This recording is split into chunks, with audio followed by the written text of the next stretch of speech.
ఏ ఒక్కరోజు కూడా విడిచింది లేదు. అంటే ఏమిటి, వాస్తవంగా ఒక పాఠశాలలో కేవలం అధ్యాపన శాస్త్రాలని పాఠం చెప్పడం కోసమే ఎవరైతే అధ్యాపకులు ఉంటారో వాళ్ళు కూడా బహుశా నా ప్రకారం అంత పాఠం చేసి ఉంటారు.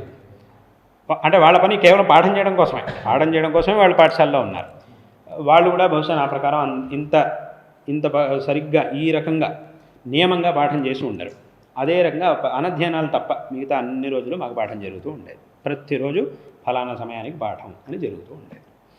అంటే ఇక్కడ మనం చూడవలసింది ఏంటంటే శాస్త్ర ప్రచారం చేయడం, వేదశాస్త్రాల ప్రచారం చేయడం అని అంటే ఏమిటి, వేద పండితులకు కావాల్సినటువంటి ప్రోత్సాహధనం ఇవ్వడం, వాళ్ళకి సన్మానం చేయడం, ఏదో సభలు చేయడం, అంత మాత్రం చేస్తే అది కూడా ఒక రకమైనటువంటి శాస్త్ర ప్రచారమే, అది కాదనట్లేదు.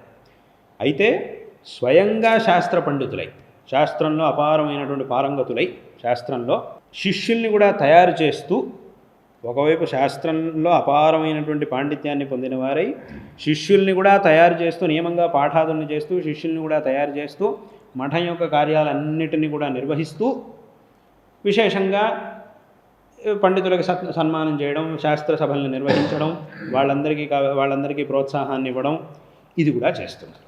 అంటే ఏమిటి, స్వయంగా శాస్త్రంలో పారంగతులై శిష్యుల్ని తయారు చేస్తూ, ఎందుకంటే మా గురుగారు శాస్త్ర పారంగతులు అంటే అదేదో ఊరికే ప్రశంసగా స్తుతిగా చెప్పే వాక్యం కాదు. మా గురుగారు దగ్గర శాస్త్రాధ్యయనం చేసిన వాళ్ళు ఉన్నారు.